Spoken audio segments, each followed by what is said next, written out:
Bonjour, bienvenue à ce webinaire avec la société Afiren, dont je suis avec deux de ses dirigeants, Nicolas Sordet, directeur général et fondateur, et Maxime Cordonnier, directeur financier. Bonjour à tous deux. Bonjour. Voilà, donc l'actualité particulière de Afiren, c'est son introduction en bourse qui est ouverte jusqu'au 27 septembre. Donc on peut souscrire jusqu'au 27 septembre quand on a un PEA, un compte titre ou un PEA-PME. Et en particulier sur les e-bourses, il n'y a pas de frais de courtage quand on souscrit à une introduction en bourse. Encore un petit mot pour vous dire que ce webinaire est interactif. Vous pouvez poser vos questions par écrit, je les vois apparaître sur mon écran, et je les restitue, je les repose à l'oral à nos deux dirigeants.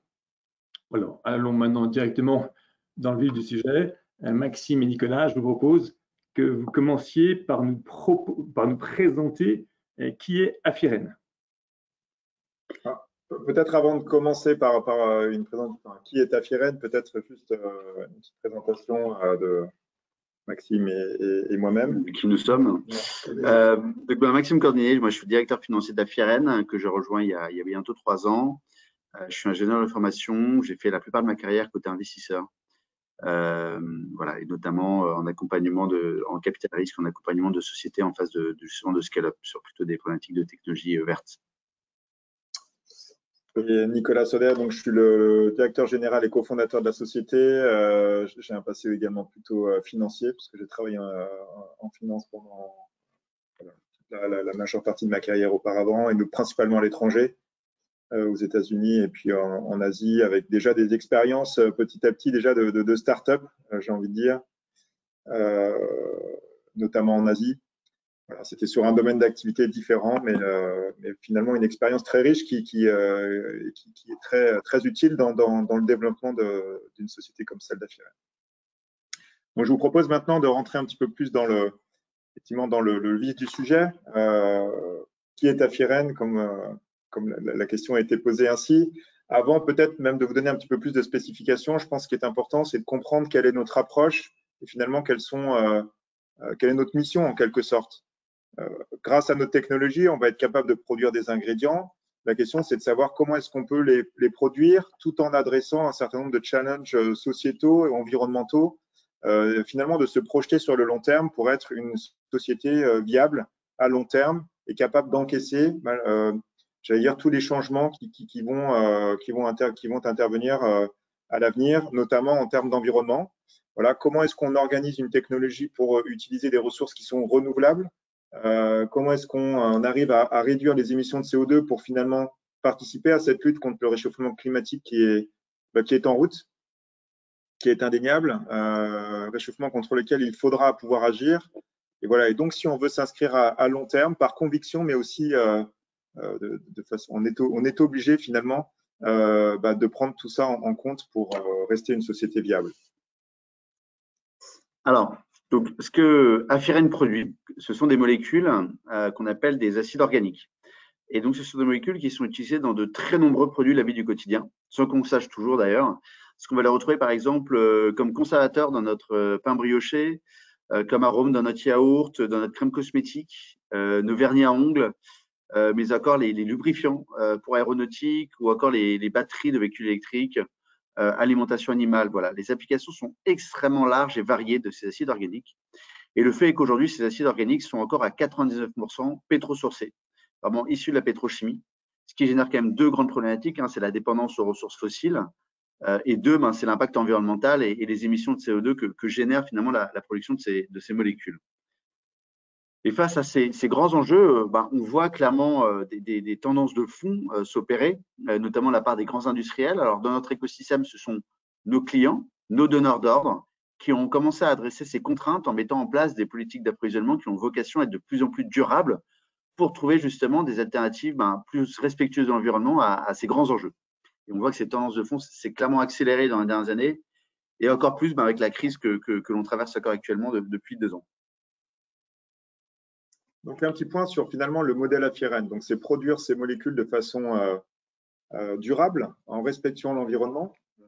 Voilà, et en intégrant cette donnée très en amont dans la conception de la technologie. notre technologie repose déjà sur une première étape de fermentation que l'on a voulu naturelle. Et donc, on va utiliser un feedstock, donc une matière première qui est végétale, mais qu'on ne souhaitait pas en compétition avec la nourriture humaine, par conviction et par éthique. Donc, on va utiliser une matière première qui est un résidu, on pourrait dire même un déchet, et qui est un coproduit de l'industrie, pour cette première usine, de l'industrie sucrière. Ensuite, on a pensé notre technologie pour qu'elle soit le moins impactante possible sur l'environnement. En fait, c'était aussi un critère de performance très fort qui nous donne un avantage très compétitif, un avantage compétitif très important et surtout un élément de différenciation dans notre marché. Comme on a une fermentation naturelle, on a une capacité de recycler un certain nombre de flux dans notre process de production. Par conséquent, on va recycler l'eau, donc on ne va pas consommer d'eau. On va recycler aussi une partie finalement de nos résidus qu'on va convertir et on va produire un engrais de spécialité qui va retourner au sol pour refaire un cycle de production de notre matière première, de la biomasse, dans une logique vraiment d'économie circulaire. Donc, on n'a aucun déchet industriel. Et puis, en plus de tout ça, on a conçu notre technologie pour qu'elle soit finalement plus respectueuse de l'environnement et qu'elle réduise largement les émissions de CO2 par rapport à nos concurrents pétrosourcés. Donc, on va les réduire par 5 par rapport à nos concurrents, ce qui représente sur le programme de 3 usines qui est notre objectif à terme, plus de 150 000 tonnes par an de CO2 qui seront économisées par rapport à nos concurrents. Et donc, à la fin de ce process, on va produire 7 molécules différentes, 7 acides organiques différents, 7 ingrédients différents qui auront des clients et des applications très différentes les unes des autres. On va passer rapidement sur ce slide, mais on a fait un petit exercice pour regarder quel type d'ODD des Nations Unies on était capable d'adresser avec notre technologie, mais aussi notre approche. Voilà, ils sont très nombreux. Ça montre un petit peu, ça montre la profondeur de notre réflexion sur la façon de minimiser l'impact environnemental d'une société. Je vous interromps sur la slide d'avant, sur le processus de production. Il y a des questions sur les déchets de biomasse. Oui. Quels déchets utilisez-vous et est-ce que vous les achetez? Voilà. Alors, on utilise plutôt des coproduits de la betterave à sucre, hein, donc qui sont des résidus post-process d'extraction du sucre et donc de production du sucre. Et donc aujourd'hui, on les achète puisque ces résidus ont un prix de marché. Donc ça fait partie de notre équation économique, effectivement.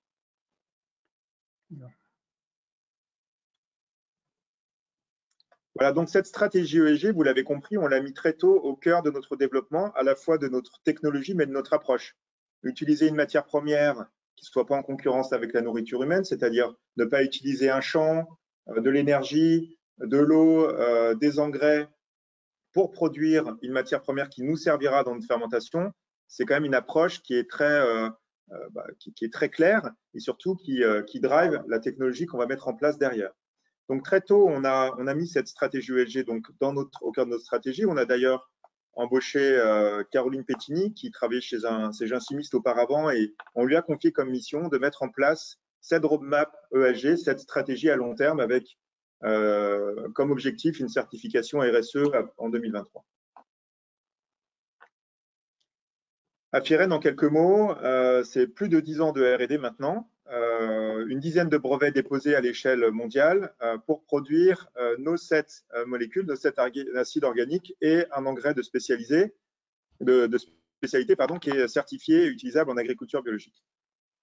3 sites en France, Clermont-Ferrand, notre centre de R&D, Lyon, une partie du management est basée à Lyon, mais aussi notre équipe industrielle, plus près des sociétés d'ingénierie. Et puis ensuite, notre premier site de production dont on parlera un petit peu plus tard, qui est basé dans le Grand Est, à Carlin-Saint-Avold. Aujourd'hui, Afiren, c'est 70 salariés maintenant. On sera une centaine d'ici la fin de l'année. Et puis surtout, c'est des valeurs très fortes d'engagement, d'agilité, d'humilité qui nous ont permis d'arriver à notre stade de développement, finalement répondre aux imprévus et préparer la suite. Et donc, c'est un outil d'adhésion, de recrutement, mais aussi un outil finalement de décision stratégique en termes de partenariat notamment. Un petit historique sur nos différentes levées de fonds et notre financement jusqu'à présent. Comme beaucoup de startups, au départ, on a convaincu des particuliers de participer à cette aventure. Un premier fonds de venture capital a investi en 2016 un peu plus de 2 millions d'euros. Et puis en 2018, on a finalisé un tour de financement beaucoup plus important qui s'est fait en fait sur 2 niveaux, dans le but de financer notamment notre R&D, mais aussi notre première usine. Donc 2 niveaux, 21 millions d'euros directement au capital d'Afiren, et puis une joint venture qu'on a signé et un accord avec BPI France et un fonds qui s'appelle SPI, qui est spécialisé dans les projets industriels. Et donc, on a reversé une partie de ces 21 millions dans cette JV, et puis BPI France a investi aussi un peu plus de 20 millions d'euros dans cette société commune. Au global, en equity, en dette, etc., c'est un peu plus de 100 millions d'euros qui ont été aujourd'hui financés, et la très grosse partie a été fléchée vers cette première usine dont on va parler un peu plus tard. Une équipe expérimentée, vous avez besoin d'avoir une technologie, mais surtout une équipe qui est complémentaire, qui a cette expérience industrielle. Donc en plus de Jérémy et moi-même, de Maxime et moi-même, Jérémy qui est aussi cofondateur et qui a développé la technologie. Caroline, on en a parlé, qui est notre directrice RSE. Fabrice Orecchioni, qui est notre directeur des opérations, qui a une grosse expérience dans la conception, la construction, le démarrage et l'opération d'usine dans notre industrie et en fermentation, et notamment en éthanol. Et puis Joachim Mertiger, qui est notre directeur commercial et qui a un peu plus de 20 années d'expérience au sein de l'industrie chimique. Voilà. Donc finalement, Afiren, nous sommes en fait une société très particulière parce qu'on a intégré, comme vous l'avez compris, très tôt cet aspect environnemental qui est finalement avec un changement notable qui est en train de se passer. Et on base finalement notre développement sur 4 piliers très forts, 4 qualités importantes. Déjà, c'est des marchés qui ont des fondamentaux très positifs, très dynamiques et qui sont demandeurs de nos molécules.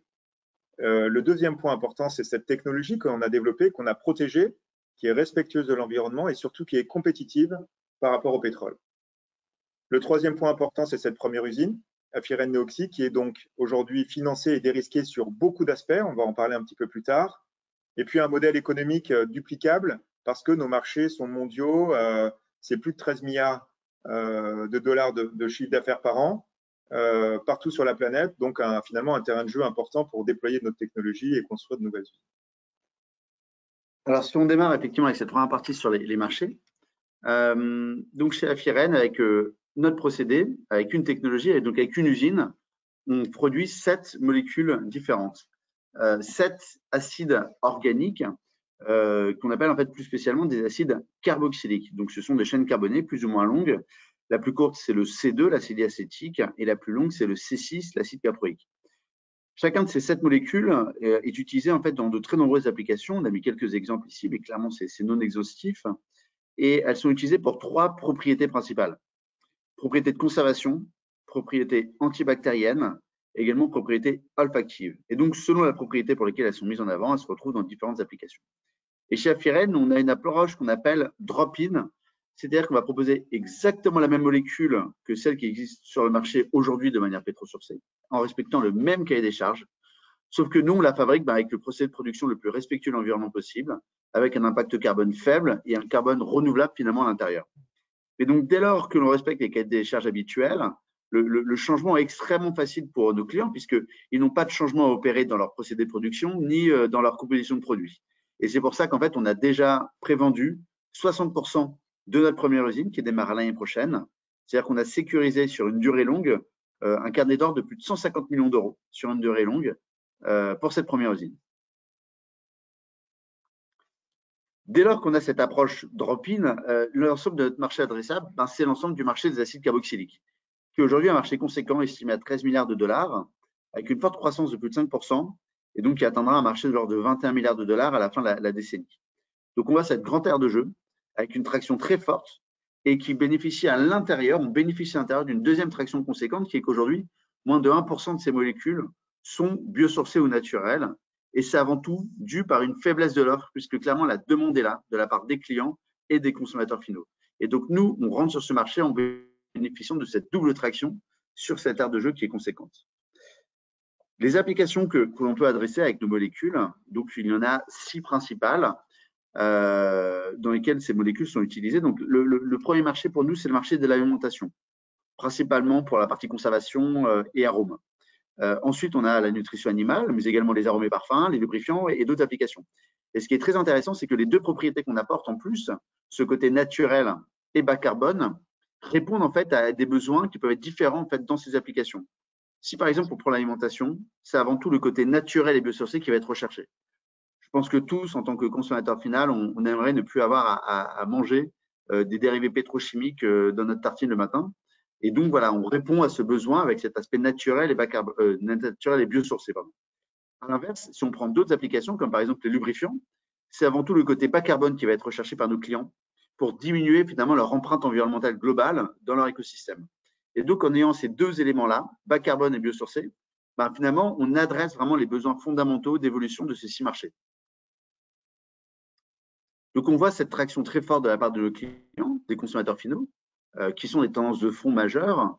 Et en plus, on peut clairement anticiper des évolutions réglementaires dont on ne dépend pas aujourd'hui pour avoir un modèle pérenne, mais qui seront clairement des plus pour notre développement, des évolutions de réglementation sur le coût de la CO2, du tonne de la CO2 ou autres, qui vont arriver inexorablement. Et pour répondre à ce marché, nous, on se base vraiment sur un triptyque extrêmement important et qui nous guide depuis le début.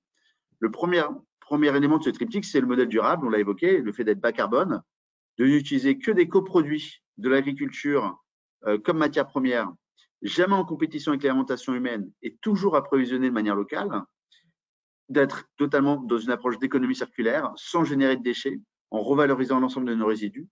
Et le deuxième pilier, donc on l'a évoqué aussi, c'est la performance de nos produits, le fait de répondre au même niveau de cahier des charges que les molécules qui sont actuellement sur le marché, pour permettre le remplacement assez facile de la part de nos clients. Et le troisième pilier qui est indispensable, c'est le fait qu'on est compétitif par rapport aux molécules pétrosourcées. On a toujours basé tous nos modèles, toujours sur des prix pétrosourcés. Et ce qu'on peut appeler finalement ce premium biosourcé, le fait que les molécules que l'on vend ont une valeur ajoutée supérieure par la naturalité, par leur faible émission de CO2, on peut aller chercher des prix supérieurs et on a des discussions sur des prix supérieurs. Mais on a toujours travaillé la technologie pour ne pas dépendre de ce premium pour être pérenne et rentable économiquement. Donc, on a vraiment cette profitabilité économique sans prendre en compte ce premium. Et tous les chiffres qu'on évoque après, que ce soit en termes de chiffre d'affaires ou de marge d'EBITDA, c'est sans prendre en compte quelconque premium de prix par rapport au marché actuel. Mais une fois qu'on a dit ça, on sait qu'on a une valeur supérieure et on va la négocier avec nos clients. Et on a des clients avec lesquels on discute qui peuvent nous parler de premium, avec lesquels on a des premiums. Et ça peut être des premiums qui peuvent aller très très loin selon les applications. Quand on parle sur le FNF, on peut être sur des premiums qui sont des multiples de prix. En termes de compétition, comme 99% du marché aujourd'hui, c'est la pétrochimie, nos concurrents sont principalement des acteurs de la pétrochimie. Alors, le point qui est très intéressant, c'est que chez Afiren, avec une usine, un procédé, on fabrique 7 molécules, alors qu'en pétrochimie, pour fabriquer ces 7 molécules, il faut 7 procédés différents et donc 7 usines différentes. Et donc, in fine, aucun de ces concurrents n'a un portefeuille aussi élargi que le nôtre. Aucun n'est capable de produire ces 7 molécules. Ce qui nous donne 2 avantages. Le premier, c'est un avantage de compétition, puisque peu importe l'acide que l'on regarde, on n'a jamais la même compétition en face de nous. Donc, ça nous permet de bien mieux gérer notre compétition. Le deuxième, c'est un avantage commercial, puisque ça nous crée des vraies synergies commerciales entre nos molécules, puisque certains de nos clients peuvent être intéressés par plusieurs de molécules qui rentrent dans la composition de leur application. Sur la concurrence biosourcée, on identifie clairement très peu d'initiatives et toutes ne sont pas à l'échelle industrielle. Et la plupart de ces initiatives adressent le marché des acides carboxyliques comme un marché secondaire en générant uniquement une seule de ces molécules et souvent comme coproduit de leur technologie principale. C'est le cas par exemple de Lenzing qui fabrique de l'acide acétique comme coproduit de leur technologie principale ou Metex Novista qui fabrique de l'acide butyrique comme coproduit de leur technologie de PDO.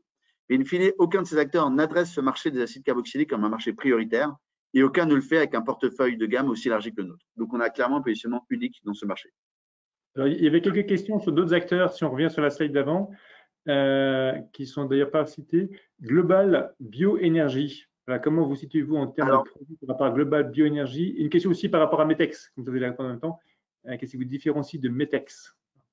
Alors, donc sur Global Bioénergie, c'est un acteur de la bioéconomie qui a une approche technologique différente et on viendra après là-dessus sur les approches technologiques différentes et le fait qu'on a une approche un peu particulière, mais qui adresse tout simplement d'autres molécules qui ne sont pas du tout les nôtres. Global Bioénergie, je crois qu'ils essaient de produire de l'isobutène notamment ou d'autres qui sont d'autres molécules avec d'autres applications. Ils n'adressent pas du tout le marché des acides carboxyliques. Les molécules pétrochimiques qu'on essaie de remplacer, c'est une gamme qui est tellement vaste. Donc, nous, on adresse ces molécules-là, mais il y en a beaucoup d'autres dans le marché. Et sur Metex Novista, Metex globalement, pareil, c'est un pair. On a une compétition sur l'acide butyrique, mais c'est le seul pincement de gamme que l'on a, puisque ils ont une approche technologique différente de la nôtre. Ils ont des marchés visés différents. Ils sont principalement sur les acides aminés, là où nous, on est plutôt sur les acides carboxyliques. Donc, on a finalement des positionnements qui sont assez différents, mais clairement, c'est un pair dans cet écosystème de la bioéconomie. Je pense qu'un point important aussi à préciser, c'est que je revenais sur cet aspect environnemental qu'on a mis très tôt au cœur de notre stratégie de développement et de notre stratégie de développement technologique. Et je pense qu'on est allé très loin dans cette approche-là par rapport à un certain nombre de sociétés de la bioéconomie en général. Si je me permets encore une question sur un autre acteur, tant qu'on y est, c'est Metabolic Explorer à Saint-Avold.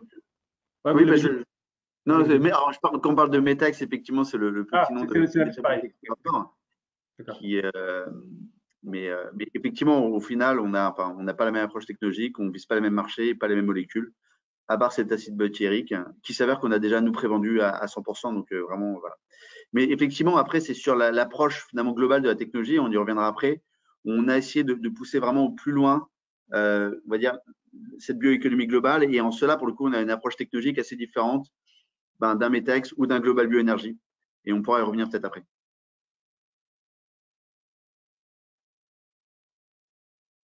Donc, pour finir, en tout cas, sur cette partie marché, en 2 mots, on voit qu'on a cette demande très, très forte de la part de nos clients face à une offre aujourd'hui qui est extrêmement limitée pour faire ce switch. Et nous, on arrive avec ce triptyque, et pour le coup, qui est extrêmement rare. Le fait de pouvoir, notamment dans ce triptyque, avoir cette compétitivité prix avec le pétrole, c'est quelque chose qui est extrêmement compliqué à obtenir. Et nous, on a réussi à l'obtenir, et ce n'est pas de la magie. On verra après dans la technologie les différents éléments qui nous ont permis d'avoir cette technologie robuste et compétitive. Et ce triptyque de performance produit, performance prix et modèle durable nous génère vraiment cette traction commerciale et qui est déjà en train de se matérialiser. Le fait qu'on ait déjà sécurisé 60% des revenus de cette première usine alors qu'elle n'a pas démarré, c'est quelque chose dont on est extrêmement fier et qui est très rare à concrétiser. Ça montre la traction marché que l'on a vraiment là-dessus. On est en discussion avec plus de 300 clients sur des discussions très avancées et pour certains et qui représentent des volumes bien supérieurs à cette première usine. Et donc aujourd'hui, c'est ça l'enjeu dans lequel on est, c'est répondre à cette demande qui dépasse déjà la capacité de production de cette première usine de manière très concrète. Et c'est aussi ça l'enjeu d'introduction en bourse, on le verra, c'est de financer les prochaines usines. J'espère qu'on vous a convaincu sur cette traction marché. Le deuxième pilier important, c'est cette technologie qui est donc innovante, respectueuse de l'environnement. Donc, on va utiliser une matière première qui est végétale, donc, et qui n'est pas en concurrence avec la nourriture humaine. Voilà, ça, c'est philosophiquement très important pour nous. Cette matière première, ensuite, on va la transformer via une fermentation qui s'effectue grâce à des micro-organismes qui sont non génétiquement modifiés, donc totalement naturels. Pour certains, à une époque, on a fait des tests sur certains micro-organismes qu'on a trouvés au fond de certains lacs, etc. Donc voilà, un mix microbien dans une logique de biomimétisme, c'est-à-dire qui sait faire ça dans la nature, mais on va simplement les encadrer et les aider à être encore plus performants. Cette approche de technologie de fermentation nous permet de pouvoir changer de substrat, alors pas nécessairement sur la même usine, mais en tout cas à une échelle un peu plus groupe, j'allais dire, avec plusieurs avantages. C'est déjà de pouvoir développer nos technologies dans d'autres parties du monde, notamment l'hémisphère sud, où on ne trouve pas forcément la même matière première, mais aussi de pouvoir adresser d'autres types de matières premières, parfois moins chères, ou de réduire notre dépendance à la matière première issue de l'industrie sucrière.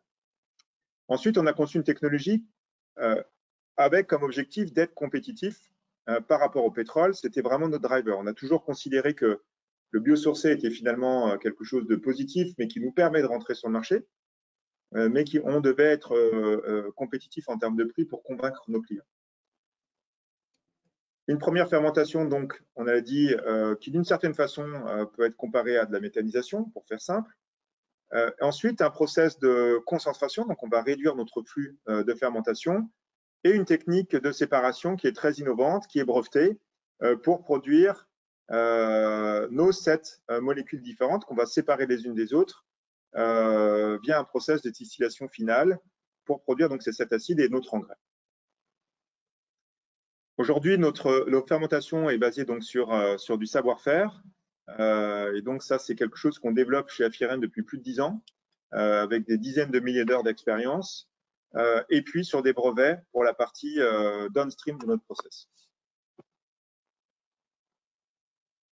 Un petit point important sur finalement comment est-ce qu'on a envisagé notre approche de fermentation, qui est assez différente avec un certain nombre de pairs finalement et des approches un peu plus classiques dans la biotechnologie, donc dont on a parlé au moins pour certains d'entre eux précédemment.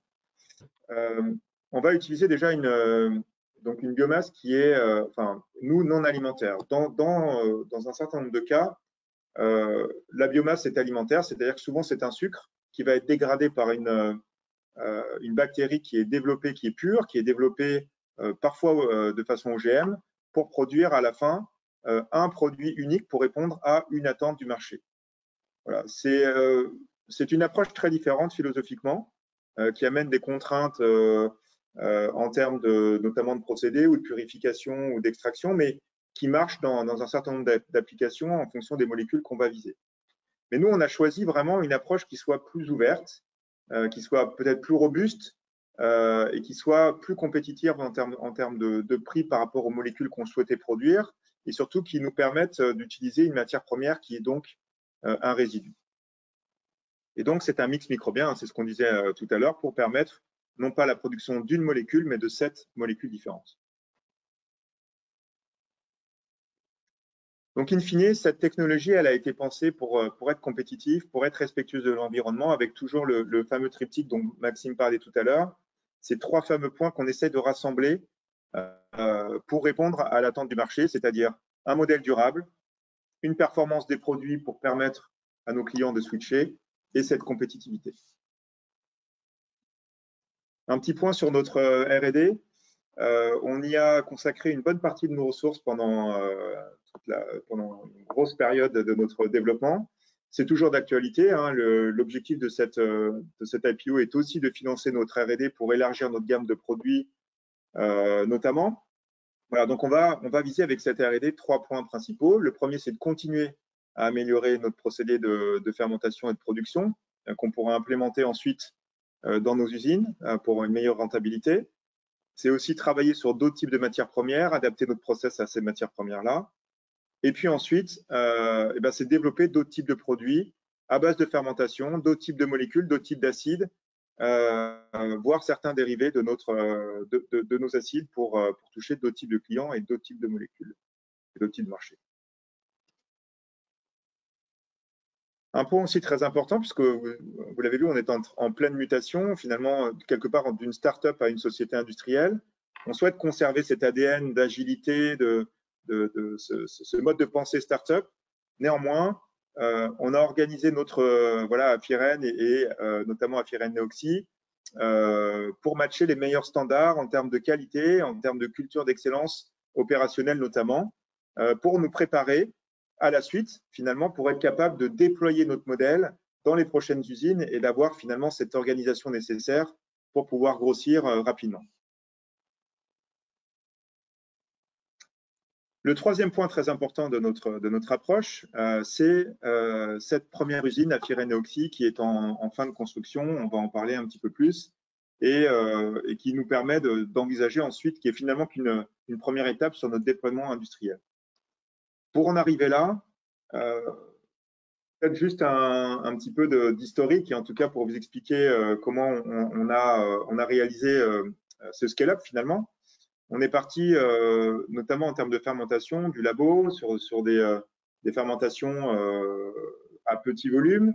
On a ensuite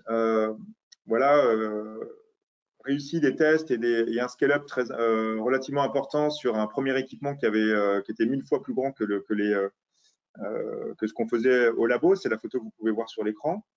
Ensuite, on a encore fait un multiple de 3 pour continuer à grossir notre scale-up de fermentation pas à pas, toujours avec dans une logique d'amélioration de performance, mais surtout de robustesse. Et pour faire ces preuves de concept, pas à pas, j'allais dire de façon calme et posée, mais qui nous permet de valider chaque échelle différente. Et puis ensuite, une démonstration pré-industrielle de cette fermentation, là encore avec des résultats qui étaient très en phase avec ce qu'on avait pu faire auparavant, très robustes en termes de performance, pour nous permettre d'envisager avec sérénité le passage à l'échelle industrielle. Cette première usine, en fait, finalement, va être développée au sein d'une société commune, d'une JV, créée avec BPI France et le fonds SPI plus particulièrement. Donc, Afiren détient 51% de cette société, donc 49% pour BPI. Et cette usine a vocation à produire 16 000 tonnes de nos acides, dont plus de la moitié sont aujourd'hui vendus, et 23 000 tonnes de ces engrais qui sont aujourd'hui totalement vendus à une société qui s'appelle Terrial et qui est donc une JV entre le groupe Avril et le groupe Suez. En termes de planning, tous les permis ont été obtenus l'année dernière, en 2020. Les recours ont été purgés en début d'année 2021.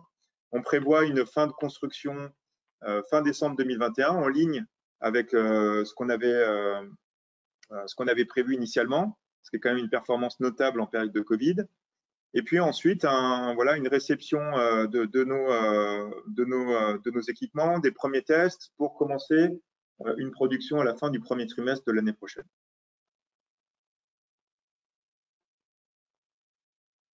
Cette première usine est localisée en Moselle, dans le Grand Est, sur la plateforme de Carlin-Saint-Avold, qui est une plateforme pétrochimique qui est opérée par plusieurs acteurs, notamment Total et Arkema. Comme vous le voyez finalement sur cette carte, elle est située idéalement, c'est-à-dire au cœur de l'Europe, et puis surtout pour nous, au cœur de la production, du bassin de production de la betterave à sucre, que ce soit en France ou en Allemagne. C'est aussi une terre industrielle qui nous permet d'avoir accès finalement à des compétences en termes d'industrie pour recruter et pour donc opérer cette première usine. Voilà, donc finalement c'est un lieu, c'est un site optimum pour la construction d'une usine comme ça, et on peut aussi bénéficier d'un accès à l'énergie et de services industriels.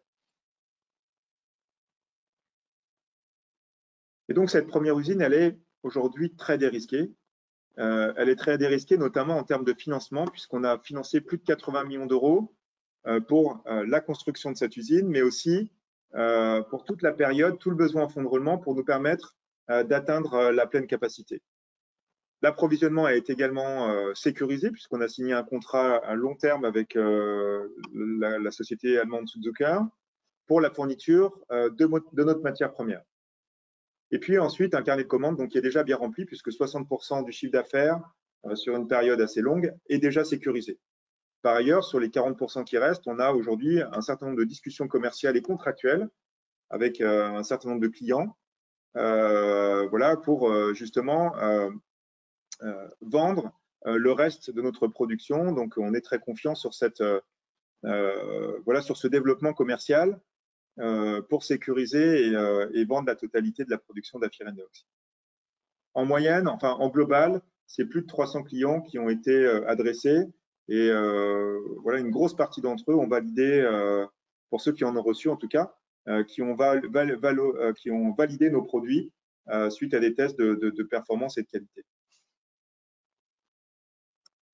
Donc, si on résume cette première usine Afiren Neoxy, une approche de scale-up, notamment de fermentation, qui est maîtrisée, une approche technologique qui réside aussi sur l'utilisation de technologies déjà prouvées à l'échelle industrielle, que nous avons plus ou moins adaptées à notre procédé, qui sont très bien connues, finalement, qui nous donnent une bonne appréhension des coûts à la fois d'achat, mais aussi des coûts d'utilisation. Cette première usine donc, est détenue à 51% par Afiren. C'est un peu plus de 60 millions d'euros de coûts installés. On a parlé du démarrage, fin du premier trimestre 2022, et ensuite une montée en puissance prévue de 2 ans. 35 millions d'euros de chiffre d'affaires annuel pour une marge d'EBITDA supérieure à 25%, sachant que cette première usine a supporté les coûts finalement de développement d'une partie du process en termes d'ingénierie notamment. Donc, c'est clairement fort de cette traction marché qui est conséquente, hein, qui dépasse largement ce qu'on pourra produire avec cette première usine. Et de cette première usine qui est clairement à l'heure et à coût d'ailleurs, est très dérisquée. Et c'est d'ailleurs aussi l'un des éléments, on va dire, où on est très fier aussi quand on regarde certains de nos pairs, c'est la rapidité à laquelle on a réussi à passer à cette échelle industrielle. Et c'est quelque chose qui est extrêmement important pour nous. Et donc maintenant, c'est fort de ça, c'est vraiment d'aller dupliquer le modèle en déployant d'autres usines. Dans un modèle économique que nous, on appelle de build and operate, qui consiste vraiment à construire et à opérer nos usines et vendre nos acides, et pas simplement un modèle de licence, parce qu'on considère que c'est le modèle économique qui est pour nous le plus pérenne dans la durée et le plus rentable pour nous imposer vraiment comme acteur important dans cet écosystème. Le plus pérenne notamment parce que c'est celui qui nous permet de garder l'accès à nos clients et donc à nos marchés, d'aller chercher la pleine valeur de ces molécules. Et demain, avec les travaux de R&D que l'on fait, d'extension de notre portefeuille de produits, demain, notamment, descendre dans la chaîne de valeur, par exemple avec des dérivés qui iront nous permettre d'aller chercher d'autres applications et d'autres valeurs complémentaires. C'est aussi le modèle qui nous permet d'opérer notre technologie à échelle industrielle et c'est en l'opérant qu'on continuera à l'améliorer. Clairement, cette développement de technologie, ça n'a pas été quelque chose de binaire, hein, c'est un processus continu d'amélioration. Et donc, notre jeu, c'est de continuer à l'améliorer en l'opérant et d'aller chercher ces points de performance économique complémentaires. Tout en continuant avec le modèle de JV, de joint venture? Non. En tout cas, alors, pas nécessairement et probablement pas. On a structuré notre plan de financement et on le verra après pour l'introduction en bourse pour qu'on finance 100% des prochaines usines et qu'on ne soit pas dépendant en fait d'un modèle de JV et de partenaires. Une fois qu'on a dit ça, on est pragmatique et selon les endroits où on ira sur la planète, si on identifie la pertinence d'avoir un partenaire minoritaire local pour sécuriser la matière première ou un site, on peut l'envisager. Mais en tout cas, on a structuré notre plan de financement pour être indépendant là-dessus et pouvoir porter à 100% les prochaines usines. Donc effectivement, c'est la spécificité de cette première usine hein, et clairement, on est très content du fonds SPIC qui nous a accompagnés, qui a permis de structurer ce plan de financement de cette première usine, qui est toujours un vrai challenge hein, pour une société qui développe une technologie comme la nôtre. Donc pour les prochaines usines, le but c'est de s'appuyer sur notre R&D et sur la première usine pour l'améliorer, pour améliorer les prochaines. Sur la R&D, pour aller choisir d'autres matières premières, puisque c'est aussi l'une des grandes forces de la technologie par rapport aux autres acteurs de la bioéconomie, c'est que notre technologie fonctionne sur de très nombreuses matières premières et on a vraiment la capacité d'avoir cette flexibilité de matières premières. Et donc, on a testé plus d'une centaine de matières premières et on analyse et on choisit en ce moment les matières premières qu'on pourra utiliser pour les prochaines usines pour toujours rester local et plus performant. Utiliser aussi la performance de notre première usine pour améliorer la montée en puissance des prochaines qui sera plus rapide. Encore un mix de performance, de mix d'OPEX-CAPEX pour avoir des meilleures maîtrises. Et donc, c'est l'usine 2 et 3 et c'est vraiment ça l'enjeu d'introduction en bourse puisqu'on a vu que la première usine, elle est financée. L'enjeu de cette introduction en bourse, c'est avant tout de financer ces deux prochaines usines qui auront une taille un peu plus grande que la première, 28 000 tonnes, contrairement à la première, 16 000 tonnes. Donc, on voit qu'elles sont un peu plus grandes, mais pas beaucoup plus. Donc, cette première usine était déjà à taille industrielle. Là, c'est vraiment une optimisation de taille basée sur notre travaux d'ingénierie pour que chacune de ces usines génère chacune 60 millions d'euros de chiffre d'affaires pour une marge d'EBITDA de l'ordre de 35%. Donc, on voit effectivement cette amélioration de performance qui est avant tout basée sur cet effet d'échelle, cette croissance de 75% de la taille en termes de consommation d'utilité, en termes de main-d'œuvre nécessaire pour la faire tourner. Mais ça ne prend pas en compte toujours des prix améliorés qu'on pourrait avoir sur des premiums biosourcés. Et ça ne prend pas en compte les travaux que l'on fait sur les prochaines usines, par exemple, pour faire des choix de matières premières moins chères ou d'aller dans des endroits géographiques où peut-être que la main-d'œuvre sera également moins chère. Chacune de ces usines coûtera de l'ordre de 90 millions d'euros et l'enjeu, c'est d'avoir un plan de financement qui soit soutenable pour nous. C'est vraiment ça l'enjeu. Et pour cela, financer avec de la dette une partie de ces prochaines usines. Pour la première usine, pour Aphyrène Neoxy, plus de 50% du financement a été fait par du financement non dilutif, principalement de la subvention et de la dette.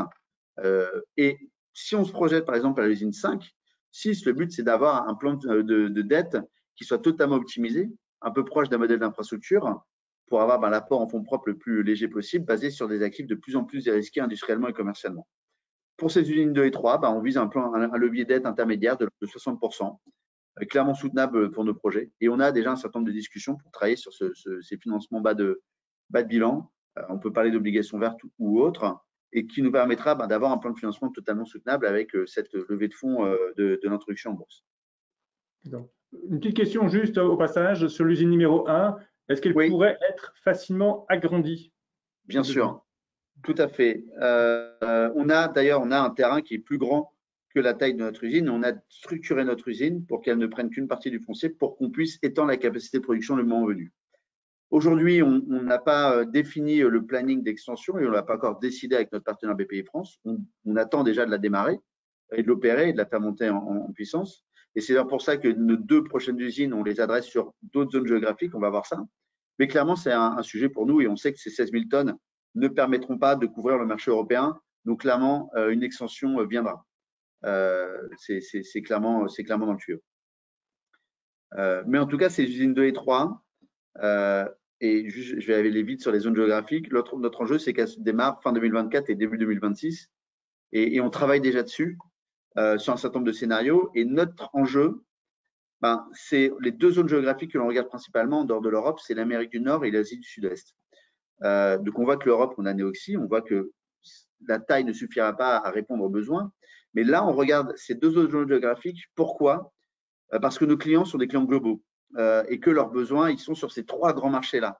Et notre enjeu, nous, c'est de prendre le marché et de répondre aux besoins de nos clients, qui sont des besoins globaux, mais en les fournissant de manière locale, pour avoir le modèle justement le plus pérenne, les fournir de manière locale, en se sourçant de manière locale, sur des zones géographiques qui ont des disponibilités de matières premières extrêmement conséquentes. En Asie du Sud-Est, on regarde notamment tout ce qui est les résidus de canne à sucre, qui sont en grande disponibilité, mais qui ont d'ailleurs des très bonnes performances avec notre technologie. On regarde en Amérique du Nord différentes matières premières possibles, résidus de canne à sucre, résidus de betterave à sucre, mais également d'autres résidus de betterave, résidus de blé, etc., etc. Et donc, l'enjeu, nous, c'est de déployer ces usines pour vraiment prendre le marché.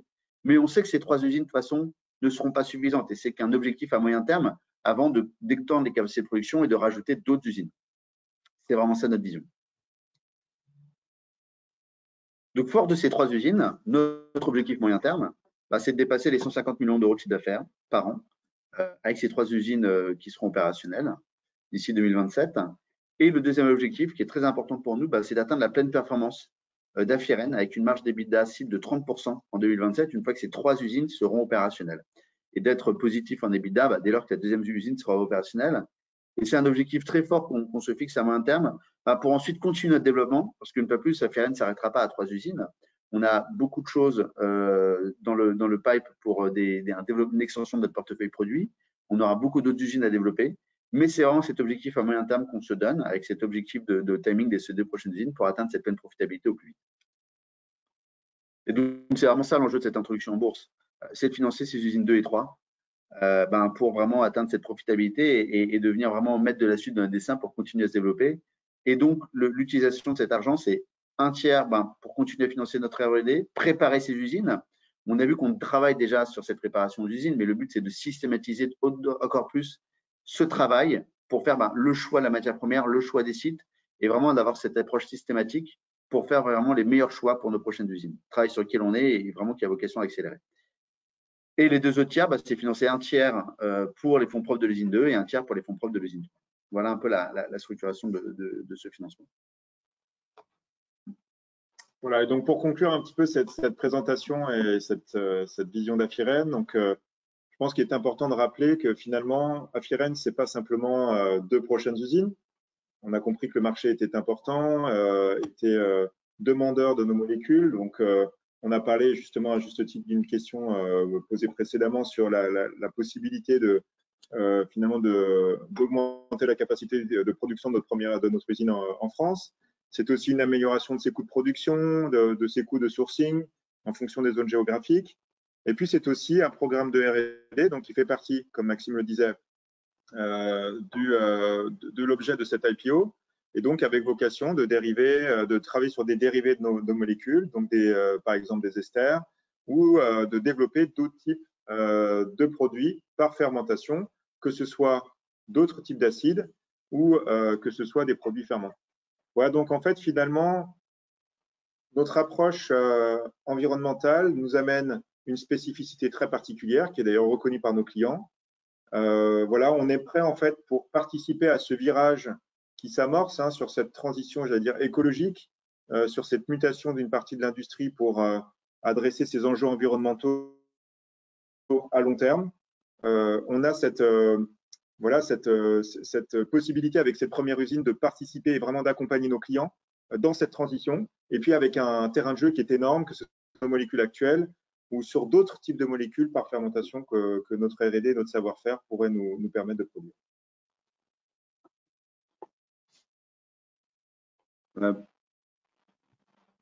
Voilà, alors on a les présentations sur la partie des modalités. Donc, juste peut-être un petit point sur les modalités de l'offre. Au lancement de l'opération, 4 investisseurs s'étaient positionnés, s'étaient engagés à nos côtés et qui représentaient 35 millions d'euros, donc à peu près 50% du montant recherché. Donc déjà, on voulait les remercier pour leur confiance. Et notamment BPI France qui donc s'est positionné dans cette opération, ainsi que Mirova qui est quand même un des fonds leaders dans toute cette thématique ESG. Voilà, donc c'est aussi une belle reconnaissance pour finalement tout notre projet et ce qu'on est en train de développer. Et puis aussi deux actionnaires historiques, Sofinova qui est l'investisseur référence sur ce type d'approche et de biotechnologie, et puis Crédit Agricole Centre France qui nous accompagne depuis déjà le tour précédent. Donc finalement des actionnaires ou des investisseurs qui nous connaissent, qui connaissent notre thématique et donc qui s'engagent à nos côtés pour continuer le développement d'Affiren. Donc il y avait des questions notamment sur qui vendait. Est-ce qu'il y a des vendeurs ou c'est des créations de titres? Alors, c'est une opération qui est en primaire, donc c'est vraiment d'augmentation de capital sur toute le deal de base et l'option d'extension. Il n'y a que l'option de surallocation qu'on appelle Green Shoe qui est structurée en secondaire si on venait à l'exercer pour stabiliser le cours, le titre. Mais donc le reste est clairement du primaire et notre enjeu c'est avant tout de financer notre développement.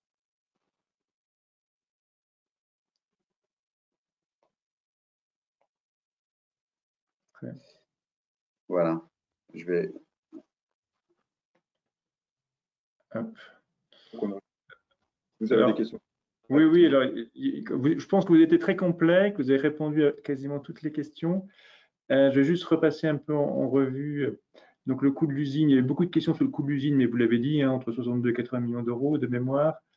On dit pour les prochaines, sachant qu'elles seront 100% plus grandes.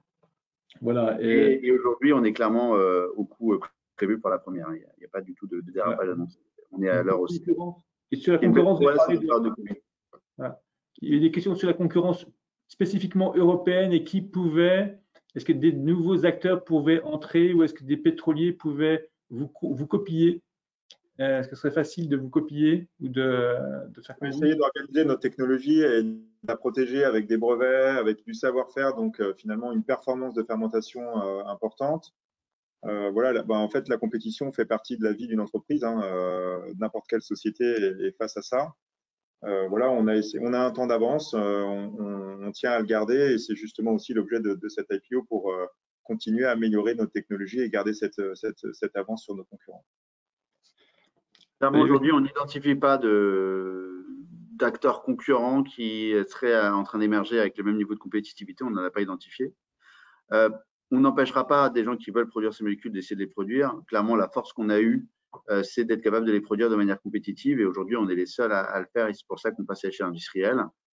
On a protégé la technologie pour faire en sorte qu'une personne qui voudrait le faire devrait contourner la technologie. Et donc, ça sera encore plus compliqué pour eux d'être compétitifs. Donc, c'est vraiment ça l'enjeu. Et c'est aussi ça notre objectif avec ces prochaines usines, de faire des choix qui améliorera encore notre compétitivité, car ça restera toujours la meilleure barrière à l'entrée.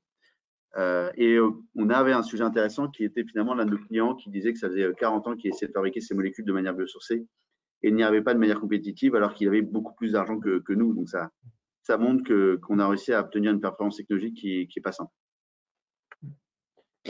Il y a aussi pas mal de questions sur le coût de la matière première. Comment vous l'intégriez?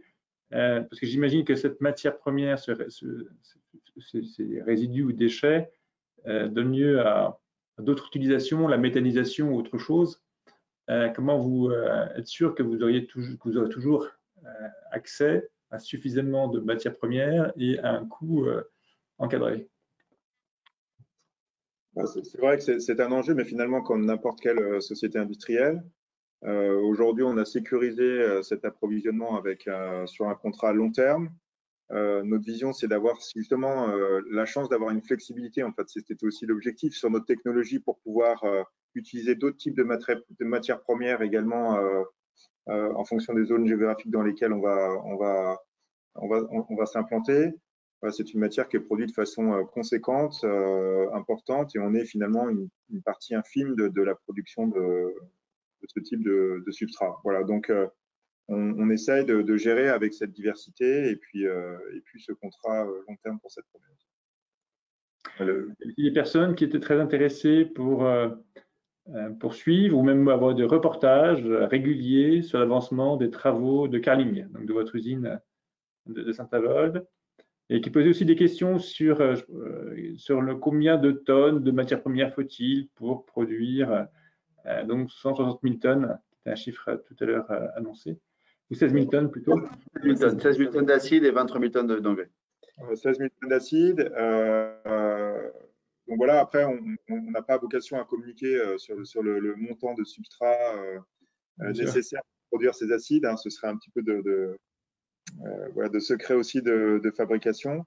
Voilà, simplement, on cherche, c'est des substrats qui sont présents en quantité importante et qui nous permettent de viser cette production. D'accord.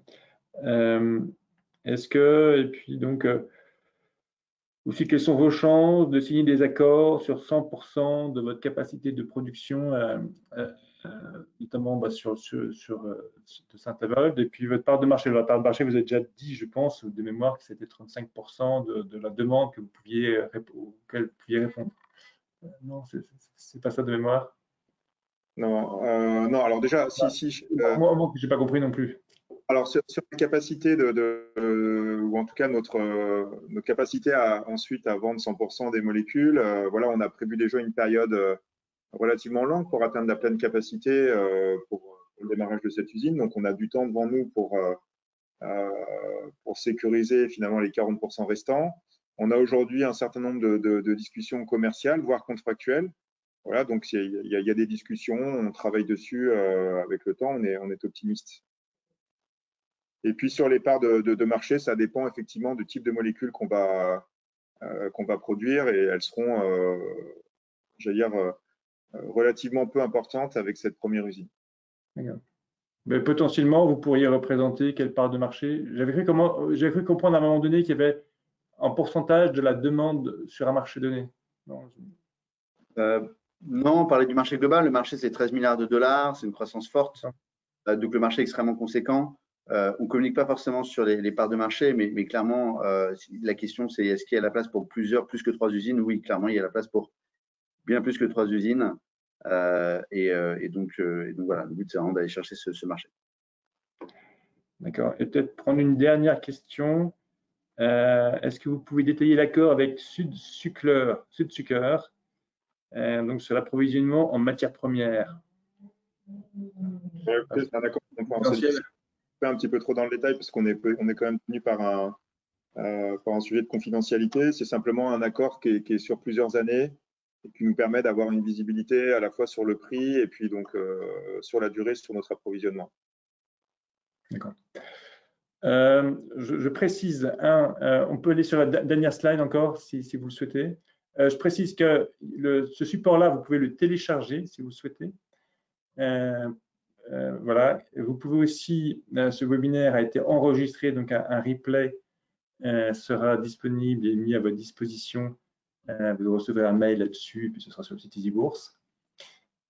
Pour souscrire, donc bien sûr, on peut souscrire avec un PEA, un compte titre, un PEA PME, et on peut bien sûr souscrire avec un compte EasyBourse. Je rappelle qu'il n'y a pas de frais de courtage quand on souscrit une introduction en bourse chez nous. Et puis, on a un service client, service.client@easybourse.com, qui est là à votre disposition, un numéro de téléphone. Et si vous n'êtes pas client EasyBourse, eh bien, il y a un numéro vert qui peut vous aider, vous accompagner à avoir un compte. Voilà, donc s'il n'y a pas plus de questions, je crois qu'on a fait un beau tour. Je crois qu'il y a beaucoup de gens qui nous disent merci pour ce webinaire clair et convaincant. Donc, je vous dis merci à vous deux pour avoir été aussi complet et précis et convaincant. Merci, encore une fois, merci. Et puis, je dis bonsoir à tout le monde et je vais vous laisser le mot de la fin. Écoutez, merci à toutes et merci à tous. Et puis voilà, j'espère que vous serez convaincus par tout le potentiel que Afiren est en train de développer pour un monde finalement d'après, un monde un peu meilleur, j'allais dire, et qui s'adapte à toutes ces contraintes climatiques qui malheureusement s'annoncent. Très bien. Bonne soirée à tous. Merci. Merci à tous. Bonne soirée. Au revoir.